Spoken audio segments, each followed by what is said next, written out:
사람은 누구나 인생에서 한 번쯤 도무지 설명할 수 없는 순간을 마주한다. 눈앞에 보이는 현실이 진짜인지 의심하게 되는 그런 순간. 그리고 그날 나는 바로 그런 시간을 살아냈다. 사돈, 커피는 제가 살게요. 좋아하시는 아메리카노 맞죠?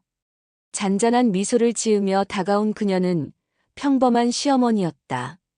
그녀의 머리카락은 정성껏 드라이로 말려 있었고 깔끔한 베이지색 블라우스에 진주 브로치를 달고 있었다. 처음 본 날과 다르지 않게 조심스러우면서도 어디엔가 단단한 기운이 느껴졌다. 그런데 이상하게도 그녀의 눈은 마주칠 때마다 자꾸 흔들리고 있었다. 나는 억지로 웃으며 맞장구를 쳤다. 네, 전 그냥 연하게 마셔요. 요즘은 속이 좀 안 좋아서. 테이블에 놓인 유리컵을 손끝으로 밀었다. 매끈한 컵 표면이 손가락에 닿자 순간 찬 기운이 전해졌다. 그 작은 감촉이 내 불안한 심장을 조금이나마 붙잡아주는 것 같았다. 상견례는 무사히 끝났다. 아들도 며느리 될 아이도 예의 바르고 조심스러웠다. 서로 얼굴을 붉히는 일 없이 겉으로는 모든 것이 평온해 보였다. 그러나 상견례가 끝나고 며칠 뒤 사돈에게서 문자가 왔다. 혹시 시간 괜찮으시면 둘이 잠깐만 뵐 수 있을까요? 그 문자를 받았을 때 이상하리만치 가슴이 쿵 내려앉았다. 설마 무슨 일이 생긴 건가? 전혀 웃음 짓지 않는 이모티콘 없는 메시지. 그리고 그 뒤로 덧붙여진 한 문장. 이 결혼 그 아이한테 안 좋을 것 같아요. 나는 혼란스러웠다. 결혼을 반대하고 싶다면 왜 상견례까지 했던 걸까? 이젠 돌이킬 수 없는 단계까지 왔는데 무슨 말을 하려고 하는 걸까? 약속한 카페에 도착하자 그녀는 먼저 와 있었다. 햇살이 반쯤 커튼 너머로 스며드는 창가 자리에 앉아 깊은 숨을 쉬고 있었다. 내가 다가가자 그녀는 자리에서 일어났다. 여기 앉으세요. 창가는 햇빛이 좀 세네요. 안쪽으로 앉으세요. 그녀의 목소리는 어딘가 갈라져 있었다. 차분하려 애쓰는 듯 했지만 오히려 그게 불안감을 더 키웠다. 의자에 앉자마자 그녀는 가방 안에서 한 봉투를 꺼냈다. 두꺼운 크림색 봉투. 손끝이 닿자 바스락거리는 종이의 감촉이 전해졌다. 조심스럽게 꺼낸 종이 한 장, 그리고 그 위에 또렷한 의무기록. 이거 우리 아이 정신과 진료 기록이에요. 아이가 중학교 때부터 공황장애가 있었어요. 지금은 많이 좋아졌지만 결혼하고 나면 그게 다시. 그녀의 말이 끝나기도 전에 나는 숨이 막히는 느낌을 받았다. 주변의 소리가 뚝 끊긴 듯 카페 안의 소음이 순간 멀어졌다. 그녀의 입술이 계속 움직이고 있었지만 무슨 말인지 들리지 않았다. 그 아이가 말했어요. 이 결혼이 끝나면 자기는 죽겠다고요. 그녀는 손을 떨고 있었다. 잔을 들던 손등에 핏줄이 도드라져 있었고 입술은 바싹 마른 채였다. 그 순간 나는 단순한 걱정이 아니라 절박함이라는 걸 느꼈다. 자식 버릴 수 있는 부모가 어디 있겠어요. 하지만 그 애는 저를 원망하지 않아요. 대신 자신을 원망해요. 그녀의 눈가에 눈물이 고이기 시작했다. 그 눈물은 침묵처럼 느리고 무겁게 양보를 타고 흘렀다. 나는 아무 말도 하지 못한 채 봉투를 쥔 손에 점점 힘이 들어갔다. 종이의 모서리가 손바닥을 찔렀고 날카로운 감촉이 내 생각을 붙잡았다. 그 애가 한 달 전에 자해했어요. 그녀가 조용히 말했다. 그 말이 끝나기도 전에 그녀의 고개가 천천히 뒤로 젖혀졌다. 그리고 그대로 카페 바닥에 쓰러졌다. 툭 컵이 넘어지며 쏟아진 커피는 그녀의 손등을 적셨다. 그 따뜻한 액체가 흘러내리며 카페 바닥은 한순간에 고요함을 잃었다. 직원들이 달려오고 사람들의 시선이 쏠렸지만 나는 단 한 걸음도 움직이지 못했다. 그 순간 나는 깨달았다. 이 결혼은 단순한 두 사람의 문제가 아니었다.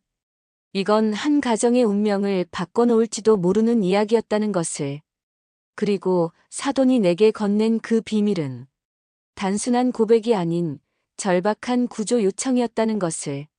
이제부터 이 이야기의 진짜 시작을 들려드리겠다. 누군가의 비밀이 어떻게 또 다른 누군가의 선택을 뒤흔드는지를.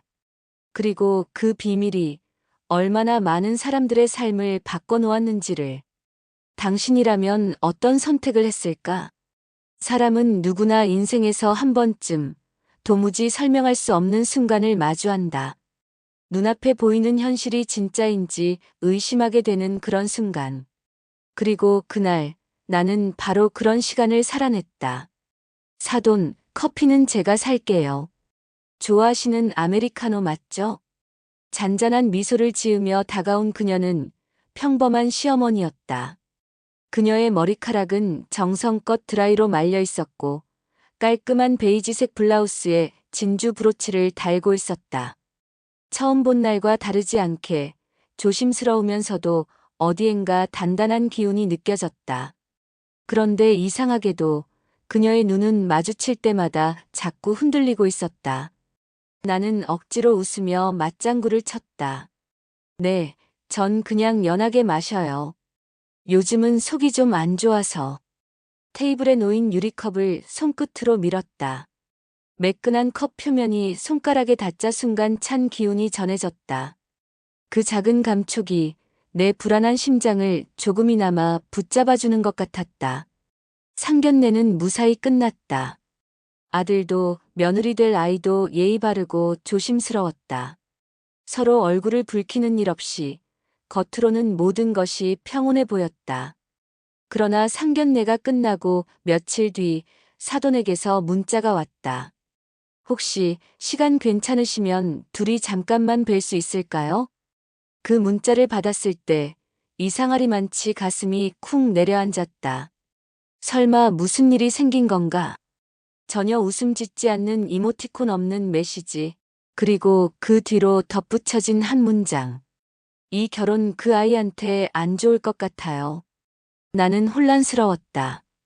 결혼을 반대하고 싶다면 왜 상견례까지 했던 걸까? 이젠 돌이킬 수 없는 단계까지 왔는데 무슨 말을 하려고 하는 걸까? 약속한 카페에 도착하자 그녀는 먼저 와 있었다.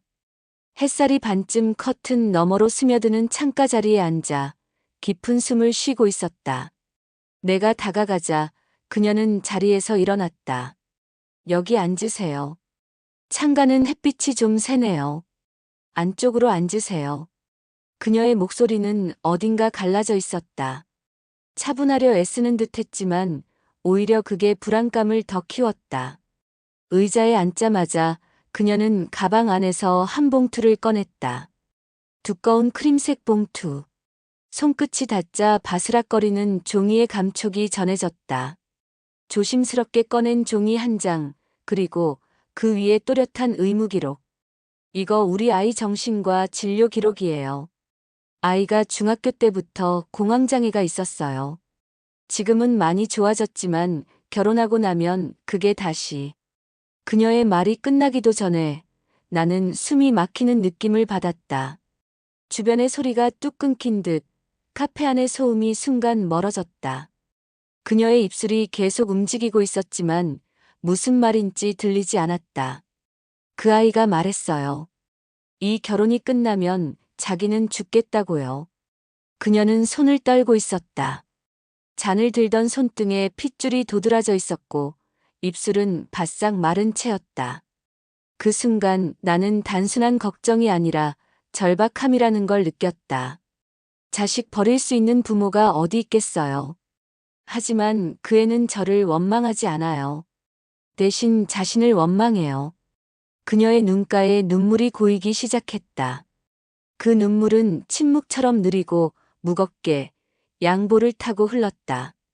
나는 아무 말도 하지 못한 채 봉투를 쥔 손에 점점 힘이 들어갔다. 종이의 모서리가 손바닥을 찔렀고 날카로운 감촉이 내 생각을 붙잡았다. 그 애가 한 달 전에 자해했어요. 그녀가 조용히 말했다. 그 말이 끝나기도 전에 그녀의 고개가 천천히 뒤로 젖혀졌다.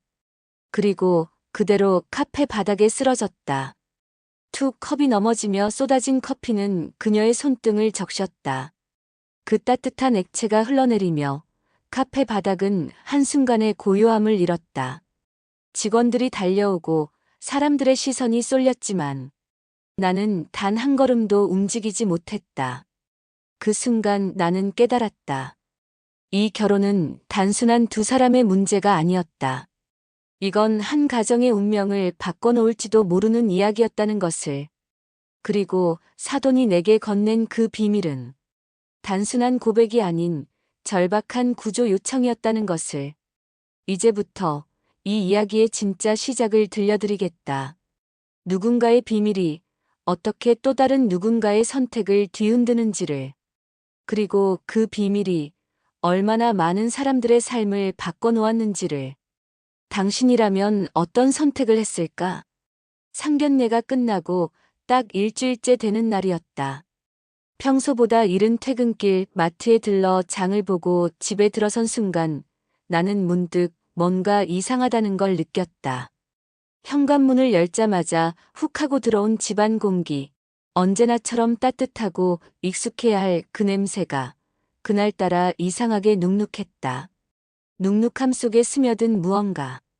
낯선 비린내와 먼지 섞인 듯한 기운이 코끝을 자극했다. 다녀왔어, 승우야? 나는 신발을 벗으며 조심스레 불렀다. 아들은 요즘 한창 예민해진 상태였다. 결혼 준비가 한창일수록 그 예민함도 정점으로 치닫고 있었다. 답답함인지 긴장인지 알 수 없는 무표정한 얼굴을 자주 봤고 대화할 때마다 어딘가를 두리번거리며 시선을 피하는 모습이 낯설게 느껴졌다. 그날도 역시 대답이 없었다. 거실에 불은 꺼져 있었고 키 큰 화초 옆에 놓인 거실등 스탠드만이 희미하게 주황빛을 내뿜고 있었다. 자고 있나? 나는 조용히 거실을 지나 아들 방 쪽으로 발걸음을 옮겼다. 문 앞에 다가가자 안에서 미세한 소리가 들렸다. 흐읍, 흐읍. 으아, 으흑. 처음엔 바람 소린 줄 알았다. 창문이 반쯤 열려서 커튼이 흔들리는 소리려니 했다. 하지만 곧 그것이 울음이라는 걸 알게 됐고 나는 그 자리에서 발걸음을 멈췄다. 문을 두드릴까 말까 망설이는 사이 내 왼쪽 손이 어느새 문 손잡이에 닿아 있었다.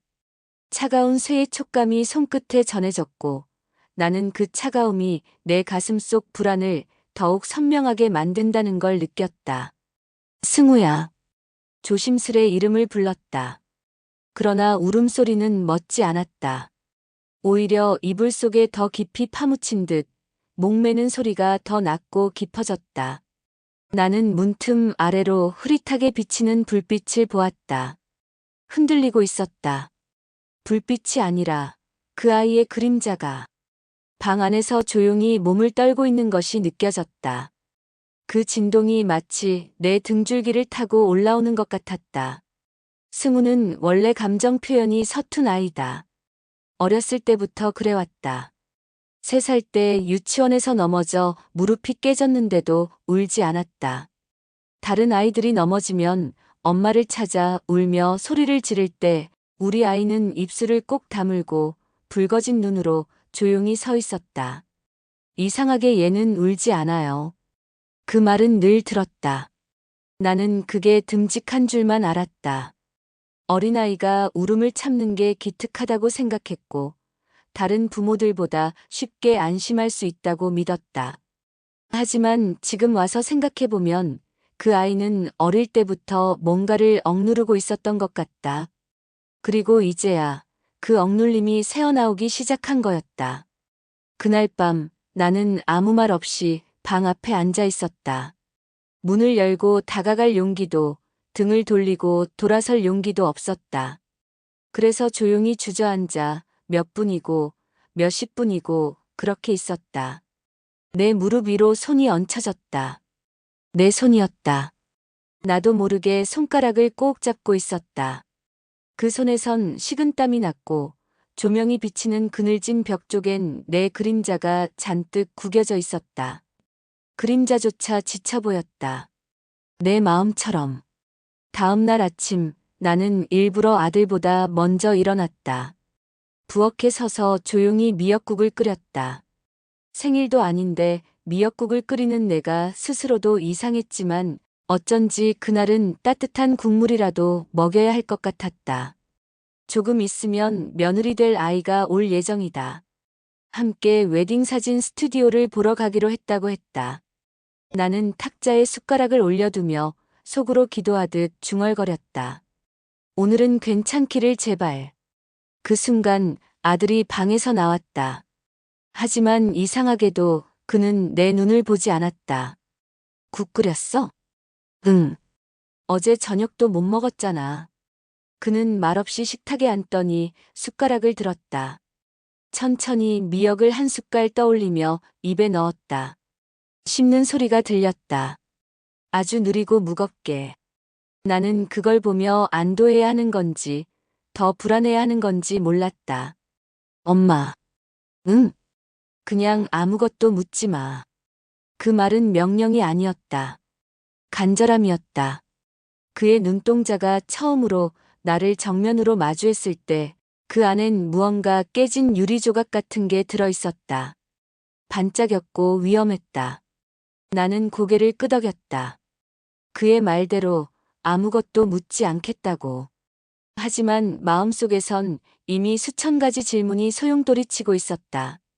그날 오후 며느리 될 아이가 집에 찾아왔다. 현관문을 열자 환한 미소로 안녕하세요 하고 인사했다. 하지만 그 웃음은 이상하리만치 단정했다. 너무 완벽해서 도리어 부자연스러울 정도로. 와, 오늘 미역국 끓이셨어요? 냄새 너무 좋아요. 응, 승우가 어제 저녁을 거르길래. 너도 좀 먹고 갈래? 전 아까 먹고 와서 괜찮아요. 그녀는 그렇게 말하며 거실에 앉았다. 다리를 가지런히 모으고 양손을 무릎 위에 올려둔 채로. 그 몸짓에서 나는 뭔가 연습된 자세를 느꼈다. 그녀도 뭔가를 숨기고 있었다. 조용히 앉아있는 그녀의 옆모습, 그 긴 소매 사이로 순간적으로 드러난 손목에 나는 희미한 선 하나를 보았다. 흉터였다. 아주 옅지만 분명한 선. 그 순간 시간 전체가 멈춘 것 같았다. 바람 소리도, 냉장고 돌아가는 소리도, 아들이 방 안에서 문 여는 소리도, 모든 것이 사라지고 오직 그 선 하나만이 나를 사로잡았다. 요즘은 좀 괜찮아졌어요. 그녀가 조용히 말했다. 마치 내 시선을 눈치챘다는 듯이. 그 말이 거꾸로 내게 와서 박혔다. 예전엔 괜찮지 않았다는 것, 그리고 지금도 완전히 괜찮진 않다는 것. 나는 미소를 지으며 물컵을 내밀었다. 손끝이 그녀의 손등에 닿았을 때 그녀의 피부는 차가웠다. 차갑고도 부드러웠다. 그 감촉이 내 가슴 한가운데 무언가를 붙잡고 놓지 않았다. 그날 밤 나는 침대에 누워 천장을 바라봤다. 천장에 비치는 형광등 불빛이 이상하게 깜빡였다. 그 깜빡임에 맞춰 아들의 울음소리가 다시 귓가에 들리는 듯 했다. 그리고 그 뒤에 더 씌워진 그녀의 말. 요즘은 좀 괜찮아졌어요. 나는 알고 싶지 않았다. 그러나 모른 척할 수도 없었다. 이 결혼 괜찮은 걸까? 아니, 이 결혼. 그 아이들 모두를 더 깊은 구렁텅이로 밀어넣는 건 아닐까? 그리고 바로 그 다음 날 나는 사돈에게서 문자를 받는다. 혹시 잠깐 시간 내실 수 있으실까요? 우리 둘이서만요. 그 문자를 보는 순간 내 안에서 무언가 또 한 번 조용히 그리고 깊게 무너져 내렸다. 카페 한켠 은은한 커피향이 공간을 감싸고 있었다. 유리창 너머로 봄비가 가늘게 흩날리고 마주 앉은 두 사람의 숨소리조차 조심스러웠다. 나는 사돈을 조심스레 바라봤다. 그녀는 예전보다 더 야위어 보였다. 볼살은 쏙 빠졌고 두 손을 모은 채 테이블 위에 올려놓은 모습은 어딘가 불안정했다. 많이 기다리셨어요? 내가 먼저 입을 열었다. 사도는 고개를 천천히 저었다. 아니에요. 저도 이제 막 왔어요. 그녀는 거짓말이었다. 유리잔엔 얼음이 이미 반쯤 녹아 있었고 커피 위엔 부드러운 거품이 가라앉아 있었다. 그 자리에 앉아 있던 시간이 꽤 되었음을 보여주는 흔적이었다. 나는 눈을 돌려 카페 안을 한 바퀴 훑었다. 사람들은 저마다의 일상에 몰두해 있었다. 하지만 우리 둘의 시간만 정지된 듯 느릿하고 조용했다. 사실 요즘 밤에 잠을 잘 못 자요. 사돈이 먼저 말했다. 목소리는 낮고 조심스러웠다. 하지만 그 안엔 뭔가 간절한 감정이 담겨 있었다. 지금 하지 않으면 더 이상 꺼내지 못할 말처럼 한 글자 한 글자 꺼내는 느낌이었다. 나는 천천히 고개를 끄덕였다. 그 말을 기다리고 있었다는 듯. 우리 아이가. 사도는 입술을 다물고 잠시 시선을 멀리 뒀다. 유리창 너머 흐릿한 빗줄기 사이로 스쳐 지나가는 차들이 보였다. 그녀는 그걸 잠시 응시하더니 다시 나를 바라봤다. 윤서가 한동안 정신과 치료를 받았어요. 나는 숨이 턱하고 막히는 기분을 느꼈다. 당황도 아니고 놀람도 아닌 설마 하고 밀어내고 싶었던 어떤 진실이 그 순간 현실이 되어 내 앞에 앉았다. 사돈의 눈가가 흔들렸다. 그 눈엔 죄책감, 슬픔, 무력감 그리고 희미한 두려움이 함께 얽혀 있었다. 고등학교 때였어요. 갑자기 말을 안 하기 시작했죠. 방에만 있고 밥도 거르고 손목에 이상한 자국이 남기 시작했어요. 그녀는 손끝으로 유리컵을 살짝 돌렸다. 유리컵 아래 깔린 종이 코스터가 미세하게 흔들렸다. 병원에 데리고 갔더니 우울증이라고 하더군요. 정확히는 중등도 우울증, 약물 치료를 병행해야 하는 상태였어요. 그녀는 말을 멈췄다. 나는 조용히 그녀를 바라봤다. 말을 이어갈 수 있을 때까지 기다리고 싶었다. 한참 후 그녀는 깊은 숨을 내쉬고 다시 입을 열었다. 그땐 정말 죽는 줄 알았어요. 어떻게 해야 할지 모르겠더라고요. 매일이 전쟁이었어요. 아이가 문을 안 열면 혹시나 하는 마음에 문 앞에 주저앉아 울었고, 열쇠로 문 열고 들어가서 숨 쉬는 것만 확인해도 감사했죠. 그녀의 목소리가 살짝 떨렸다. 나는 그 손끝을 보았다. 자신도 모르게 손가락을 오므렸다 펴는 움직임. 그 움직임에서 수없이 반복했을 불안과 걱정이 묻어났다. 그 아이가 승우 군을 만났을 때 조금씩 변했어요. 표정이 생기고 웃기도 하고 다시 음악을 듣고 사람들 앞에서 말도 하기 시작했죠. 그녀의 눈에 미소가 스쳤다. 하지만 그것은 오래가지 않았다. 하지만 전 불안했어요. 혹시나 다시 예전으로 돌아갈까봐, 또다시 어떤 이유로 마음이 무너질까봐. 나는 말없이 커피를 한 모금 마셨다.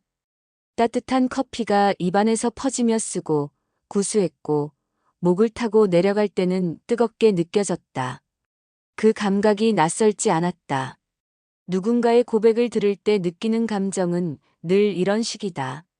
진실은 늘 쓰고 마음을 덮이지만 그 열이 종종 상처를 남긴다. 그래서 말씀드리는 거예요. 사돈이 몸을 약간 앞으로 숙이며 내 손을 잡았다. 그녀의 손은 살짝 떨리고 있었다. 저희 아이 윤서 그애 지금은 정말 괜찮아 보일지 몰라도 결혼이라는 큰일 앞에서 다시 무너질 수도 있어요.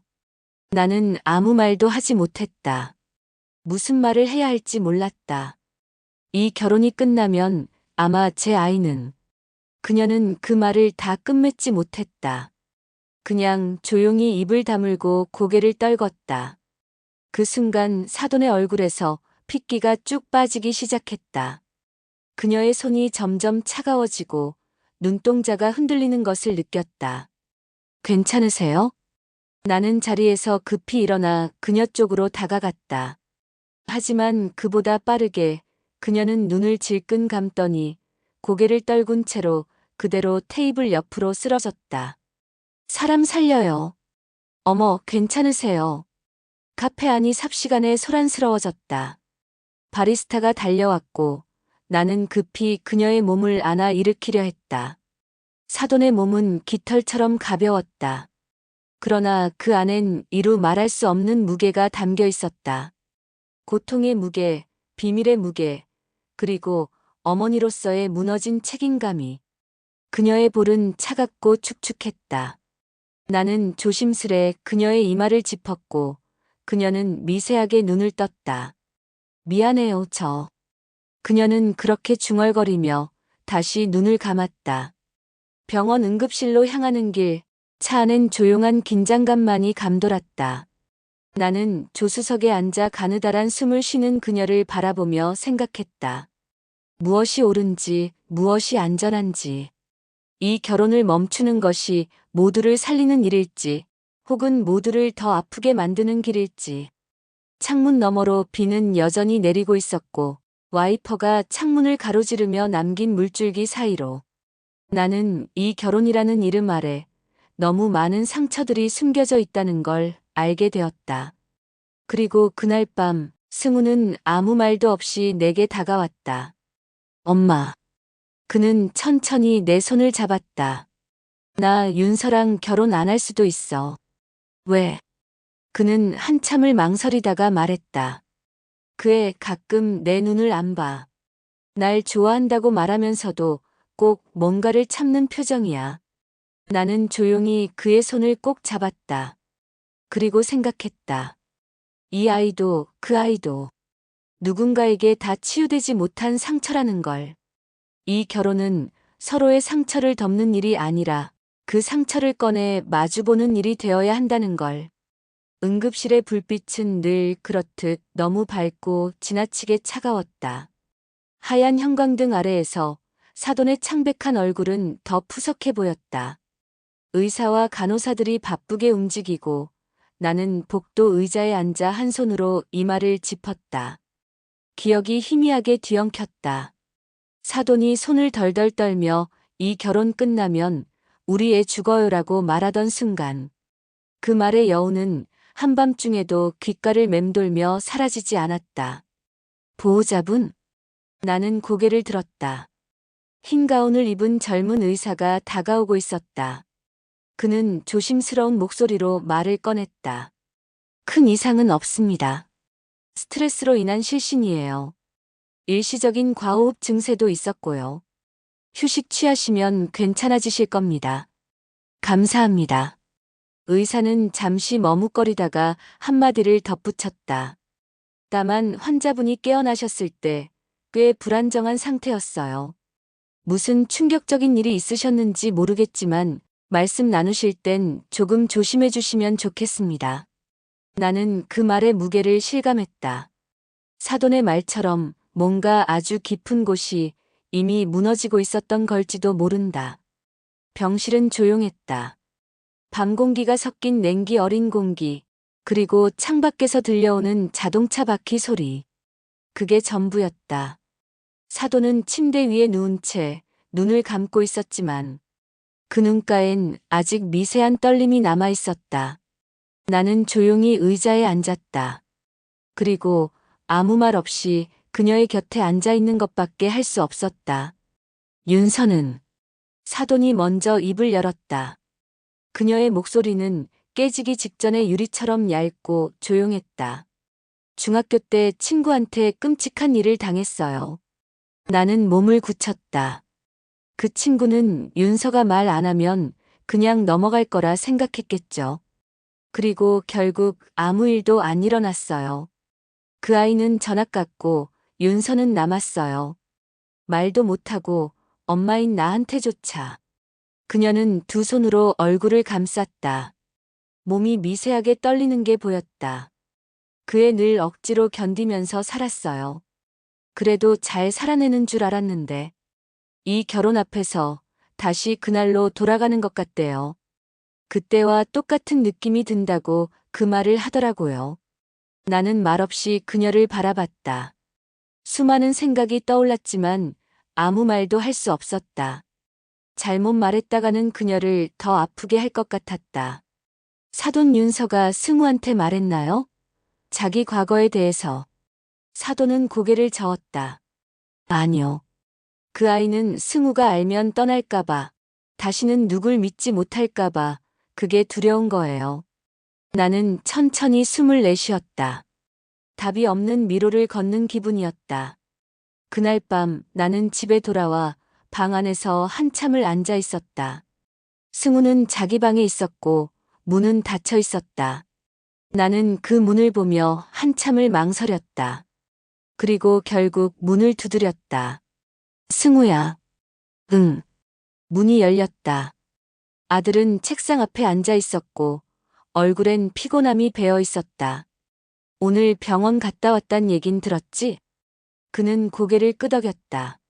눈을 피하며 손가락으로 무릎을 만지작거렸다. 엄마. 응. 윤서 나한테 무슨 얘길 못하고 있는 것 같아. 근데 그게 뭔지 몰라서 더 불안해.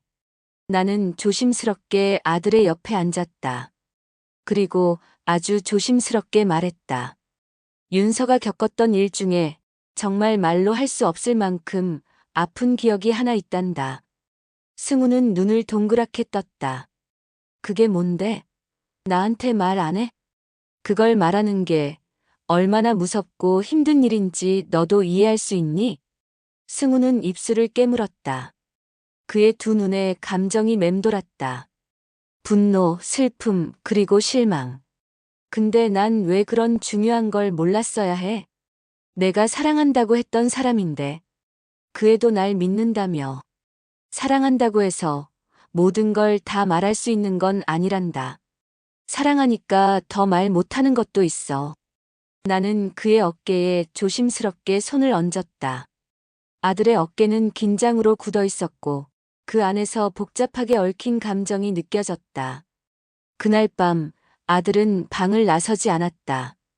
불도 켜지 않았고 조용히 방 안에 틀어박혀 있었다. 나는 아들이 혼자서 무너지는 걸 지켜봐야 했고 어쩌면 윤서도 같은 방식으로 견뎌왔을지도 모른다는 생각에 두 사람 모두 너무 어린 나이에 너무 많은 걸 버텨야 했다는 생각에 가슴이 먹먹해졌다. 며칠 뒤 윤서가 우리 집을 찾아왔다. 이 결혼 계속 진행해도 괜찮을까요? 그녀는 내 앞에 앉아 그렇게 물었다. 그 질문을 듣자마자 나는 알 수 있었다. 윤서는 이미 마음을 정하고 있었다. 단지 누군가가 마지막으로 그 결정을 붙잡아 주길 바라고 있었을 뿐이었다. 나는 천천히 그녀의 손을 잡았다. 그녀의 손은 차가웠고 떨리고 있었다. 윤서야. 네. 내가 너한테 어떤 어른이 돼야 할지 요 며칠 고민 많이 했단다. 너를 보호하고 싶은 마음도 있고 우리 아들 마음도 무너질까 걱정되기도 했어. 그녀는 고개를 떨궜다. 그런데 지금은 너를 한 사람으로 바라보고 싶구나. 그녀의 눈이 커졌다. 내가 어떤 상처를 안고 있든 그걸 숨기느라 아파하지 않았으면 해. 사랑은 감추는 게 아니라 꺼내는 거야. 그리고 누군가 그걸 받아줄 준비가 되어 있다면 그게 진짜 사랑이겠지. 윤서의 눈가에 눈물이 맺혔다. 그녀는 고개를 끄덕였고 조용히 입을 열었다. 말할게요. 승우한테. 진실을 다 이야기할게요. 비록 그 말이 우리를 멀어지게 할지라도. 이젠 도망치고 싶지 않아요. 그날 밤 두 아이는 정원에서 마주 앉았다. 달빛 아래 얼굴은 반쯤 어둠에 묻혀 있었지만 서로의 눈빛은 누구보다 선명하게 닿아 있었다. 윤서가 입을 열었다. 작고 떨리는 목소리로 마치 한 줄 한 줄 피를 토하듯 자신의 과거를 꺼냈다. 승우는 아무 말도 하지 않았다. 말없이 듣고 말없이 눈물을 흘렸다. 그 순간 나는 문틈으로 그 둘을 바라보며 깨달았다. 사랑은 언제나 아름답고 빛나는 것만은 아니다. 가끔은 상처를 마주하는 용기에서 시작된다. 그리고 아주 조용히. 그 밤, 그 둘은 조금씩 무너졌다. 하지만 동시에 조금씩 다시 쌓아 올리기 시작했다. 서로를 이해하는 벽돌 하나씩. 아침 햇살이 유난히 따사로웠던 날이었다. 창문을 통해 들어오는 햇빛이 거실 바닥에 길게 드리우고 그 속을 지나가는 윤서의 발걸음은 눈에 띄게 느렸다.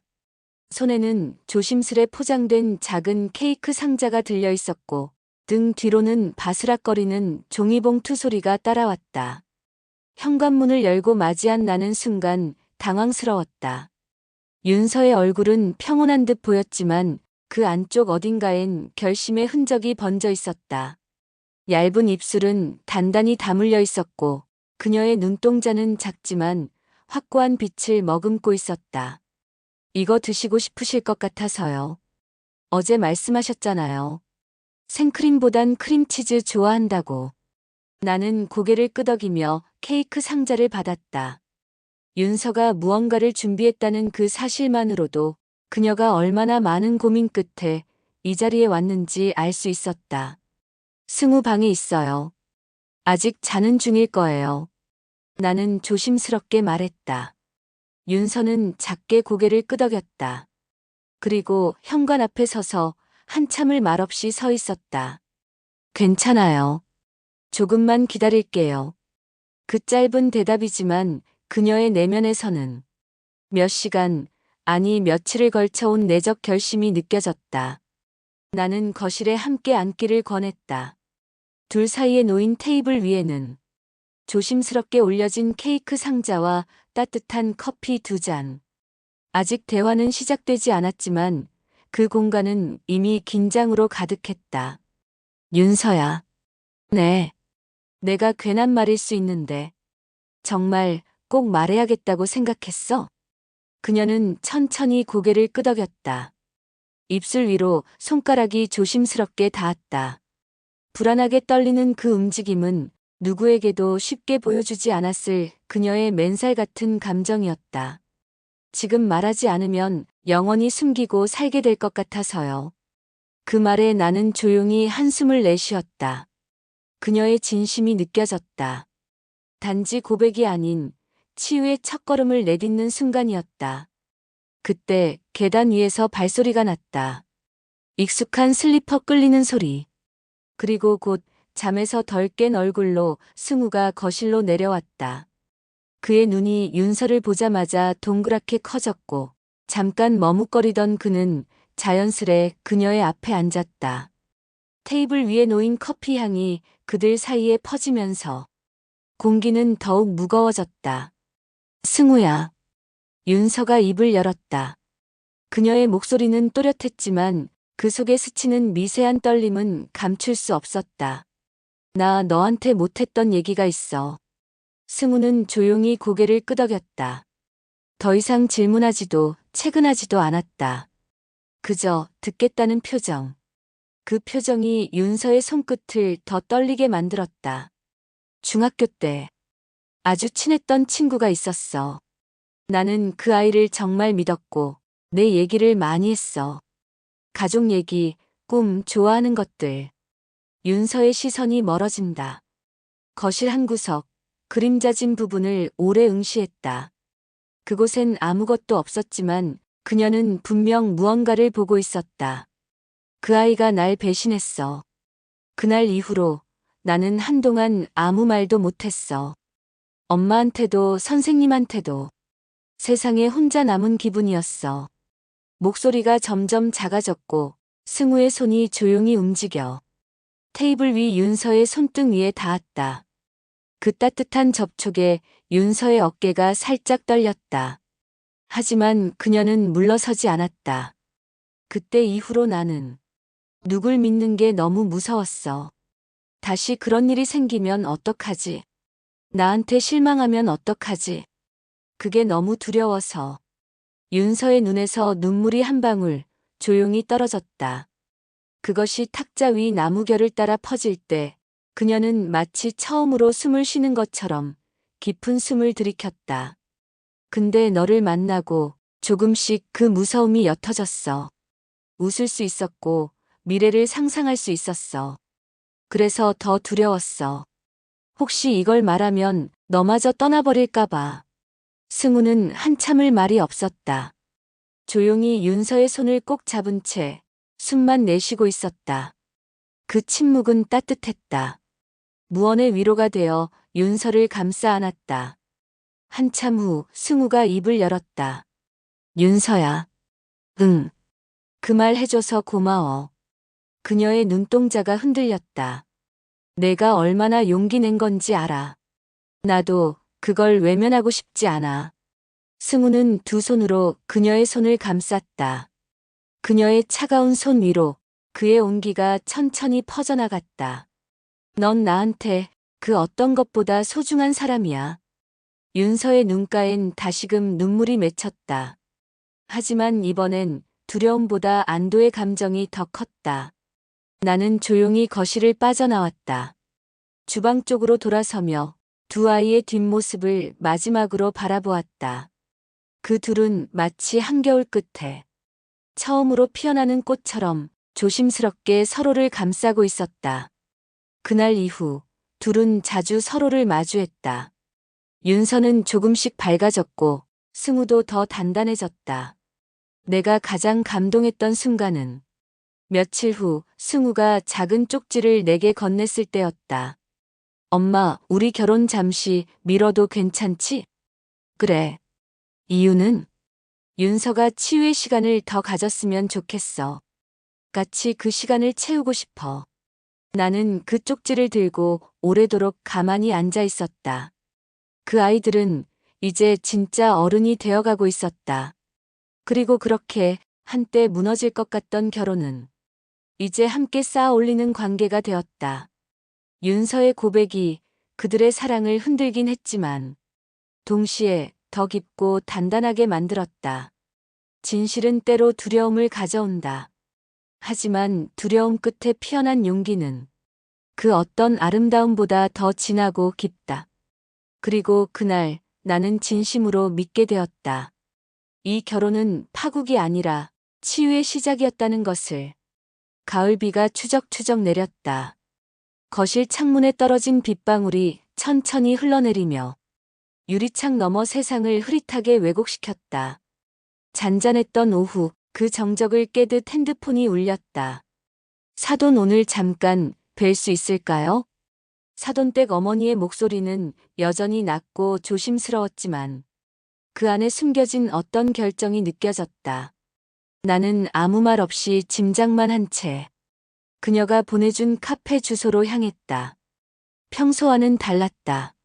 사돈은 짙은 남색 코트를 입고 단정하게 묶은 머리카락을 뒤로 넘긴 채 카페 한 구석에 앉아 있었다. 손등은 새하얗게 굳어 있었고 마주 앉자마자 그녀는 작은 종이봉투를 내밀었다. 내가 받기도 전에 그녀는 숨을 고르며 말했다. 사돈 사실 그날 카페에서 말씀드린 그 말. 그게 단순한 분노의 표현이 아니었어요. 네? 내가 조심스럽게 묻자. 그녀는 손을 포개며 시선을 떨어뜨렸다. 그 목소리는 점점 더 낮아졌지만 한 단어 한 단어에 그녀의 삶이 실려 있었다. 승우 아버지 그러니까 제 남편이요. 알코올 의존이 심했어요. 가정에 무관심했죠. 아이가 다치고 울고 심지어 자해 비슷한 걸 해도 그 사람은 그냥 술병만 찾았어요. 나는 말을 잇지 못하고 그녀의 입술을 바라보았다. 말을 꺼내는 그녀의 입술은 한 겹 한 겹 껍질을 벗기듯 떨리고 있었다. 승우는 그런 아버지를 보고 자랐어요. 그 사람이 폭언을 할 때마다 아이는 구석에 웅크리고 눈을 질끈 감곤 했죠. 어린 시절 내내 그녀는 테이블 위에서 손을 내려놓으며 마치 내려놓은 것은 손이 아니라 자신이 오랫동안 움켜쥐고 있던 비밀이라는 짐 같았다. 그래서 그 아이가 결혼을 한다고 했을 때 무서웠어요. 그 폭력의 그림자가 결혼 뒤에도 따라올까봐. 내 아들이 윤서 씨를 아프게 할까봐. 그녀는 눈을 들어 나를 바라보았다. 그 눈빛엔 어떤 간절함과 두려움이 교차되어 있었다. 사돈, 그날 이 결혼 끝나면 아들 죽어요라고 말했잖아요. 그 말은 정말 두려움에서 나온 말이었어요. 내가 다시 내 아이를 잃을까봐. 나는 숨을 멈춘 채 그녀의 고백을 들었다. 공기 중에 감도는 커피 향이 왠지 씁쓸하게 느껴졌다. 그 씁쓸함은 우리가 평생 말하지 않고 덮어둔 가족이라는 단어의 또 다른 이면 같았다. 사돈, 그럼 왜 지금까지 아무 말도 안 하셨어요? 내가 조용히 묻자. 그녀는 눈꺼풀을 내리며 웃었다. 웃었다기보단 그냥 그저 미소를 흉내낸 듯한 표정이었다. 누가 믿겠어요. 겉보기엔 멀쩡한 가정인데 내가 가해자의 아내였다는 것도 피해자의 엄마였다는 것도 나는 한 번도 제대로 말해본 적 없어요. 그녀의 말에 내 안에 있던 오해와 분노, 경계심이 하나씩 무너졌다. 결혼식 전날 밤 윤서는 한참 동안 거울 앞에 앉아 있었다. 긴장이라기보다 어떤 무게였다. 무언가를 결정하기 직전의 침묵 같은. 거울 속의 자신을 바라보던 그녀는 손끝으로 살며시 귀걸이를 만졌다. 작고 고운 진주가 달린 귀걸이. 이것은 엄마가 결혼 선물로 물려준 것이었다. 이걸 걸고 아빠 묘 앞에 서면 뭐가 달라질까? 속눈썹 위로 긴 숨이 내려앉았다. 그녀는 아주 조용히 중얼거렸다. 내일 정말 괜찮을까? 결혼식 당일 아침. 하늘은 맑았다. 새하얀 구름들이 파란 하늘을 가로지르며 마치 그들의 앞날을 축복이라도 하듯 빛나는 곡선을 그렸다. 예식장 앞. 입구에 들어선 순간부터 바스락거리는 드레스의 소리, 피아노 연주의 여운, 하객들의 미세한 웃음소리까지 모든 것이 그녀의 가슴을 뛰게 했다. 그러나 그 설렘 속에 조용한 떨림이 있었다. 가슴 한켠에 얹혀있는 무언가 빠진 느낌. 승우는 대기실 안에서 타일을 다시 메고 있었다. 허리를 굽혀 매무새를 정리하던 그의 손은 딱딱하게 굳어 있었다. 그는 미처 윤서에게 말하지 못한 이야기를 끝내 입안에서 맴돌게만 했다. 오늘 말해야 하나? 아니야, 오늘은 그녀의 날이야. 그는 거울 속 자신의 눈을 들여다보았다. 그리고 아주 천천히 눈을 감았다. 귓가에 아버지의 거친 숨소리와 어릴 적 자신을 붙잡고 울던 어머니의 손이 스쳤다. 다시는 그 어둠을 끌어안지 않겠다고 했는데 그 시각 신부 대기실. 윤서는 흰 드레스를 입고 두 손을 무릎 위에 고요히 올려놓고 있었다. 그러나 갑자기 문이 열리고 사돈댁 어머니 승우의 엄마가 숨을 고르며 들어왔다. 윤서는 일어섰다. 어머니? 그녀는 잠시 말을 멈추고 다정하게 윤서의 손을 잡았다. 이 드레스 정말 잘 어울리네요. 우리 아들이 정말 큰 복을 받았어요. 그 말과 함께 사돈댁 어머니는 깊게 숨을 들이쉬더니 갑자기 윤서 앞에 무릎을 꿇었다. 어머니, 왜 이러세요? 윤서가 놀라며 그녀를 붙잡았지만 사돈댁 어머니는 두 눈을 가만히 감고 입을 열었다. 나쁜 기억이 우리 가족을 다 망가뜨릴까봐 숨기고만 있었어요. 하지만 이제는 내가 아니라 당신이 우리 가족이 되는 날이잖아요. 윤서는 숨을 멈췄다. 사돈댁 어머니의 두 손이 그녀의 손을 꼭 쥐었다. 혹시라도 승우가 그늘에 갇혀 당신을 힘들게 하면 그땐 꼭 내게 말해주세요. 이번에는 절대 외면하지 않을 거예요. 그 말에 윤서는 눈물이 그렁그렁 맺혔다. 그녀는 무릎을 꿇은 시어머니를 끌어안으며 아주 작게 마치 속삭이듯 말했다. 어머니, 전 그 아이 믿어요. 저한테 가장 먼저 자신이 부족한 사람일지도 모른다고 말했던 사람이에요. 그 말이 저한테는 용기였어요. 그 순간 두 여자의 눈에서 묵직한 울음이 터져나왔다. 결혼식이 시작됐다. 행진곡이 흐르자 하객들은 모두 숨을 죽인 채 입장로를 바라보았다. 신부는 윤서, 신랑은 승우. 두 사람은 천천히 서로를 향해 걸어갔다. 하얀 꽃잎이 떨어지는 그 길 위에서 그들의 눈빛은 마치 한 문장을 쓰듯 단단하게 이어져 있었다. 주례가 없는 결혼식. 대신 두 사람이 직접 서로에게 편지를 낭독하기로 했었다. 먼저 승우가 종이를 꺼냈다. 그의 손은 조금 떨리고 있었지만 눈빛만은 흔들리지 않았다. 윤서야, 나는 오늘 이 자리에서 너를 아내로 맞이한다는 말보다 먼저 한 사람의 상처 입은 아이로서 미안하다는 말을 하고 싶어. 나는 늘 두려웠어. 내가 받은 아픔이 다시 누군가에게 옮겨질까봐. 내가 사랑하는 너마저 내 그림자 안에서 힘들어할까봐. 그는 잠시 숨을 골랐다. 그 사이 윤서는 고개를 살짝 끄덕이며 눈을 맞췄다. 하지만 너는 내게 이렇게 말해줬지. 상처는 증거야. 당신이 여기까지 버텨왔다는 증거. 그 말을 듣고 난 처음으로 나를 용서할 수 있었어. 오늘 이 자리에서 나는 너를 사랑한다고 말하기 전에 너를 지킬 수 있는 사람으로 살겠다고 약속할게. 하객들 사이에서 흐느끼는 소리가 들렸다. 그 감정은 무겁지도 가볍지도 않았다. 정확히 그 두 사람에게 어울리는 고백이었다. 그리고 윤서가 조용히 작은 편지를 꺼냈다. 승우 씨, 나는 당신을 처음 봤을 때 단단한 사람이라고 생각했어요. 하지만 곧 알게 됐죠. 당신의 단단함은 부서지지 않기 위한 노력이라는 걸요. 당신이 울 때 내가 함께 울 수 있다면 그걸로 충분해요.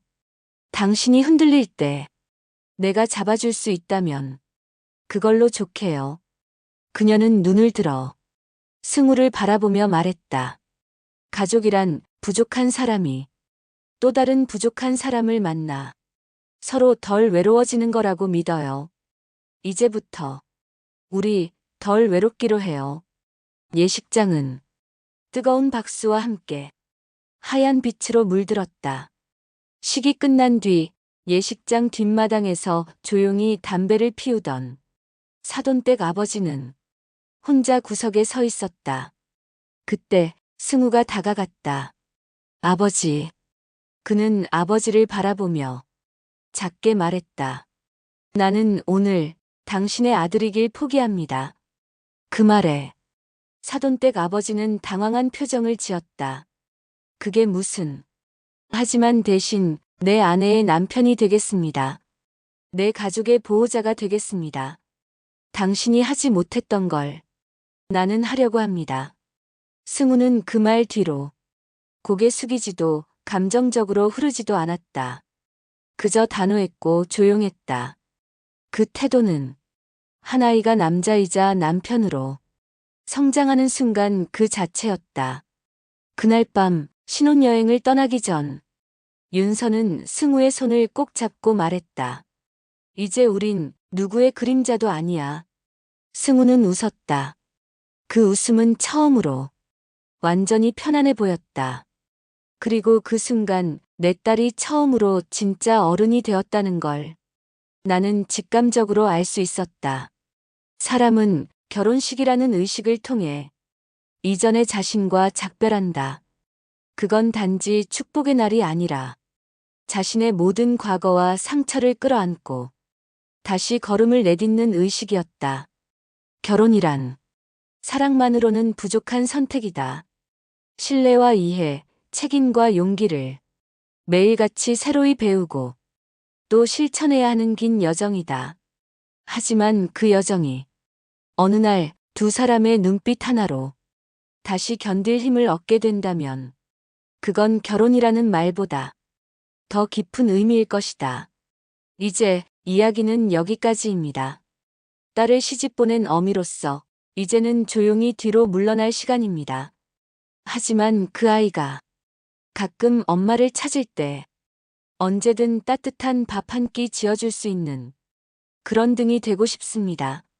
부디 두 아이의 긴 여정 위에 비가 오든 눈이 오든 서로의 손을 놓지 않기를. 그리고 당신에게도 이 이야기가 조금의 위로가 되었기를 바랍니다.